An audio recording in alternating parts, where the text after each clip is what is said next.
it's really hard to make money in this industry. So people want food super cheap, they want it fast, and they want it within 15 minutes, maybe 10.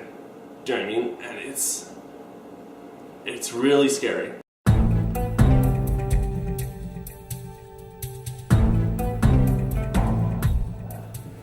It can be stressful when you come in, like I said. Every job has its stress points. I think being in a kitchen has a lot more, because if you run out of something and you're the only person there, you're kind of hooped and you gotta just kind of deal with it. If you run out of product that you should have for service, that can become very stressful. If you're left by yourself in the kitchen to do all the cooking and all the back cleaning, like all the dishes, so you don't have a dishwasher for the day, which happens quite often. You're the only person closing. I was the only person yesterday from 5 o'clock on. So, I mean, it can get stressful and like you want to pull your hair out sometimes, but the trick is to just relax and go one step at a time, because you can only do so much. You have your moments of high stress, especially the higher up you go in the ladder. You're responsible for, say, 10 guys in the back and to pump out food for 300 people. And, you know, they want their food within 15, 20 minutes, a reasonable time, taste good, look good. It's sometimes a lot of stress, especially when you're setting up for that 300-person push. You want to be ready, and if anything comes out of the blue, you gotta be prepared.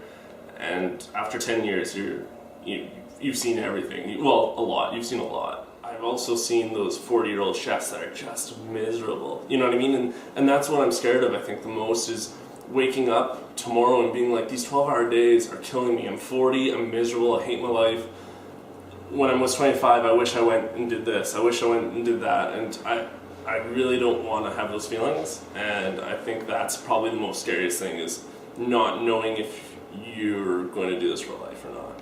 I can be honest, if you're going to make money in this industry, you better own something. Like, there's no ifs, ands, or buts about it. It doesn't matter how talented of a chef you are.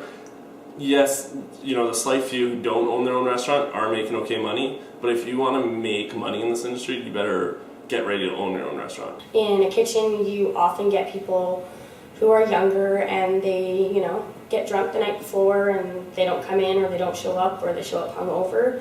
That's a very big thing that happens in kitchens quite often. So a lot of people drink, a lot of people smoke, a lot of people party. So a lot of drugs in kitchens, lots of kitchens. Substance abuse is a huge issue. And usually as a chef, you want to interview the people, and you can kind of tell who's kind of doing it, if they've got, you know, a hold on it, or, you know, you can tell by the face, you can tell by how they act, if they're really kind of squirmy. And there's tells, because I've worked with them long enough that I know their tells. I used to do a lot of, you know, smoke a lot of weed. That's just a normal thing, like most people in the kitchen do. I worked in one kitchen where the boss would take everybody downstairs, smoke a bowl, rack up a line, and smoke a joint. And they had to do all those 3 things before they start service. But the problem is, most cooks have a life of the working from 4 to like 12 or 1 in the morning, right? So you're getting off and there's nothing to do but a party. That's it, right? Like, there's nothing to do at 12 at night aside from hanging out with your boys and going to smoke or going to drink. And it's a rough, different life. It's a really different life. It's a crazy industry. It's really crazy. Like, there are a lot of drug addicts, alcoholics, and like angry people that are cooks. Most like cooks in Whistler are angry jerks, and they all drink, and the majority of them do a lot of drugs.